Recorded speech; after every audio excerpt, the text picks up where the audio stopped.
नमस्कार, मैं कामेश्वर शर्मा और आज हमारे बीच मौजूद है ग्रामीण शिमला के बहुजन समाज पार्टी के प्रत्याशी बलविंदर कुमार जी। जानना चाहिए खासकर इनके क्या एजेंडा है। यदि बात की जाए, कांग्रेस और भाजपा हमेशा ही हिमाचल प्रदेश में रिपीट करती है, लेकिन वही हाल ही में प्रदेश के मुख्यमंत्री जयराम ठाकुर ने एक बयान दिया कि इस बार हम सरकार नहीं बल्कि 5 साल वाला रिवाज बदलेंगे। यदि इस वर्ष की चुनाव की बात की जाए, यहाँ पर बहुत सारी पार्टियां लड़ रही है। चाहे आम आदमी पार्टी की बात की जाए, जो कि पंजाब में हाल ही में बहुत ही बहुमत से जीती है। और जानना चाहिए, खासकर इस टाइम मौजूद है हम कच्ची घाटी में, और बलविंदर जी से जानना चाहिए इनका एजेंडा क्या है। खासकर देखा जाएगा कच्ची घाटी के आसपास काफी सड़कें कच्ची है, कुछ सड़कें ऐसी जिनका निर्माण आज तक नहीं किया। हमेशा ही भाजपा और कांग्रेस आश्वासन देती है कि हम ये कार्य कर देंगे, लेकिन 5 साल बाद इन्हें ये याद आता है। जी सर, आपका स्वागत है। जानना चाहेंगे किस तरीके की समस्या यहाँ पर मुख्य है और आपका क्या एजेंडा, कौन कौन सी समस्याओं को आप हल करेंगे। नमस्कार जी। आपका स्वागत है। जी। बेसिकली हम लोग शिमला निवासी हैं हम लोग, और मेरा नाम बलविंदर कुमार सिंह है। बीकॉम ग्रेजुएट हैं हम लोग, और कई सालों से हम लोग इसी रोजगार और शिक्षा, स्वास्थ्य और बेरोजगारी के ऊपर काम कर रहे हैं। ये जानना चाहेंगे कब से आप इसमें कार्य करें और कितने लोगों को आज तक आपने रोजगार दिया, क्योंकि एक बहुत बड़ा मुद्दा है। खासकर कोई भी पार्टी आती है हमेशा वादे करती है कि हम रोजगार देंगे, लेकिन बेरोजगारी की संख्या दिनों दिन बढ़ती जा रही है। जिस तरह के आधुनिक युग आ रहा है और जहाँ मशीनरी होती है, चाहे आप सड़कों की बात करें, जेसीबी ने जहाँ 50 आदमी का कार्य किया था, ऐसे में रोजगार देना एक बहुत बड़ी मुद्दा है। और जिस तरीके से आप रोजगार दे रहे हैं, और जानना चाहिए कौन कौन से सेक्टर में आप रोजगार है, किन किन लोगों को रोजगार दिया जा रहा है। ये बहुत अच्छा क्वेश्चन है। इसमें ये है कि आपका जो रोजगार है, रोजगार का मुद्दा हर सरकार के ऊपर आता है, और हर सरकार इसको कैश कराती है। शिक्षा, स्वास्थ्य और रोजगार, इसी मुद्दे पे हर 5 साल बाद एक फसल उगाई जाती है। उस फसल को काट के नेता लोग अपने बोरे में भर के रख लेते हैं।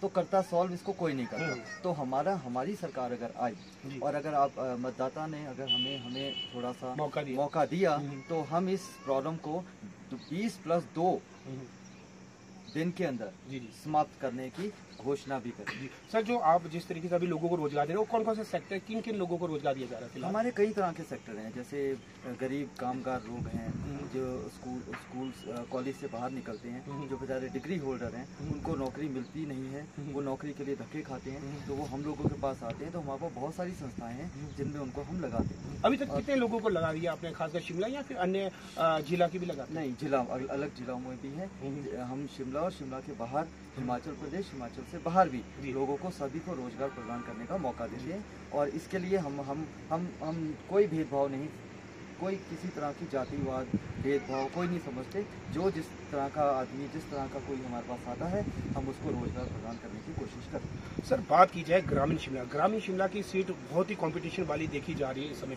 देखा जाएगा कि जो स्वर्गीय वीरभद्र सिंह, जो कि 6 बार मुख्यमंत्री रहे हिमाचल प्रदेश के, उनके बेटे विक्रमादित्य सिंह, जो कि निवर्तमान विधायक है ग्रामीण शिमला के। और वही यदि भाजपा की बात की जाए, जिला भाजपा मंडल अध्यक्ष रवि मेहता भी यहाँ से चुनाव लड़ रहे हैं। तो ऐसे में कहाँ तक आप देखते हैं, और आपके जो एजेंडे कौन कौन से जो आप जनता के बीच लेकर जा रहे हैं?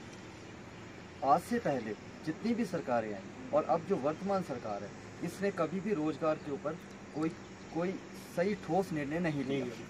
और जो भी रोजगार होता है, आपको पता होगा कि शिक्षित आदमी ही बेरोजगार होता है, और शिक्षित आदमी बेरोजगार इज इक्वल टू वोट। ये लोग शिक्षा के ऊपर आकर शिक्षा पे करते हैं, उसके ऊपर बेरोजगारी बनाते हैं, बेरोजगार के ऊपर वोट लेते हैं। हमारा ये एजेंडा है कि बेरोजगार को रोजगार देकर ये एजेंडे को खत्म कर दिया। सर, दूसरा हम ये भी जानना चाहेंगे कि जितने चुनावी पल, जैसे भाजपा पहले कह रही थी कि हम हमारे प्रदेशवासियों को मुफ्तखोरी की जरूरत नहीं, लेकिन जिस तरीके से आम आदमी पार्टी ने दिल्ली में 200 यूनिट बिजली माफ की, उसके बाद पंजाब में 300 यूनिट की।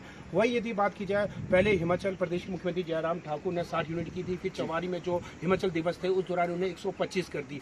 तो वही इस वर्ष चुनावी रणनीति की बात करें तो कांग्रेस ने 300 यूनिट का वादा किया, वही आम आदमी पार्टी में 300 यूनिट किया। यदि आपकी सरकार आती है, आप उम्मीदवार जीत के आते हैं, तो आप कितना रखेंगे कि जो बिजली प्रदेशवासियों को मुफ्त मिल जाए? 350 यूनिट जो है वो हमारी तरफ से बिल्कुल फ्री दी जाएगी। इसका भी एक महत्वपूर्ण कारण है, क्योंकि जो 150 यूनिट देते हैं, वो दिया और नहीं दिया एक बराबर। बिल्कुल।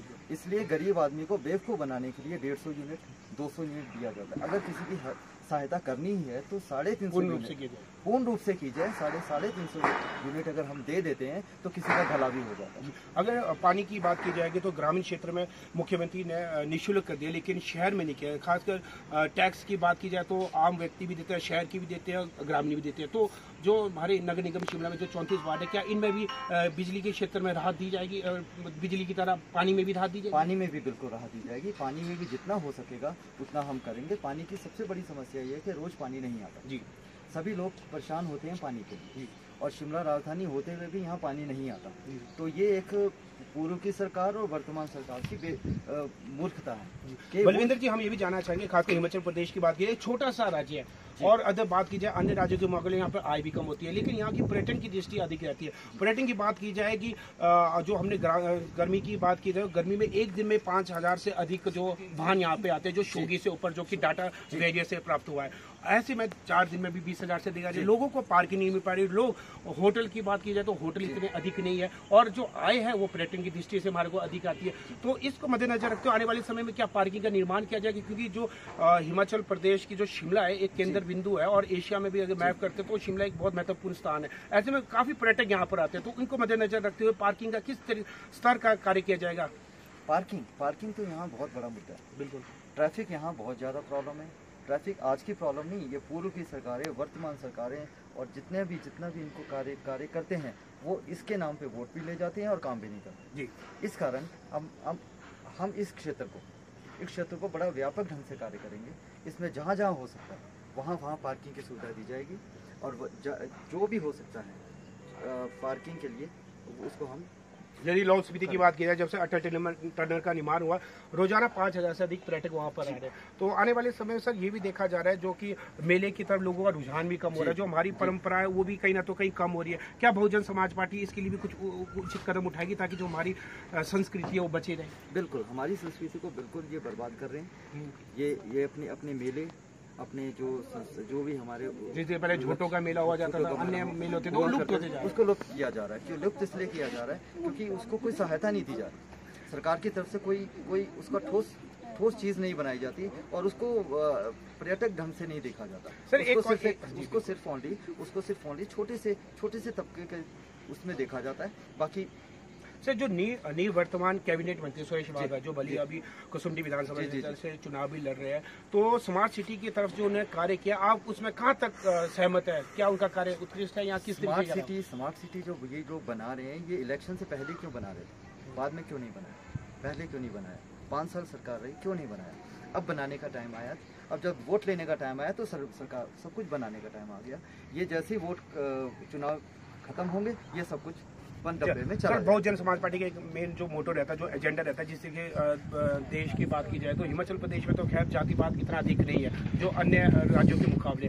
तो इसको मद्देनजर रखते हुए क्या आने वाले समय कोई नियम बनाए जाएंगे ताकि इस तरीके की जो भेदभाव भी होते हैं उनको कम किया जा सके? बिल्कुल, इस तरह के नियम बनाए जाएंगे, और भेदभाव की जो नीति है इसको खत्म करने के लिए बहुजन समाज पार्टी आ रही है। ये समानता का अधिकार देती है, सबको समान समझती है, और छोटे बड़े का इसमें कोई भेदभाव नहीं है। इसीलिए हम लोग आए हैं यहाँ पर, और हम लोग इसमें उचित कार्य करें। जिस तरीके से हमने बलविंदर जी से बात की, इनका कहना है कि यदि हम जीत के आते हैं तो सबसे पहले जहां पानी बिजली के क्षेत्र में जहां पर भाजपा, कांग्रेस या आम आदमी पार्टी अपने एजेंडे में 300 यूनिट दे रही, इनका कहना है कि हम 300 देंगे, ताकि 350 देंगे, ताकि सभी लोगों को राहत मिले। इसके अतिरिक्त रोजगार के क्षेत्र में उत्कृष्ट कार्य किया जाएगा ताकि प्रदेशवासियों व ग्रामीण शिमला के निवासियों का चौमुखी विकास हो जाए। जी सर, हमसे बातचीत करने के लिए आपका तहे दिल से धन्यवाद। नमस्कार, धन्यवाद।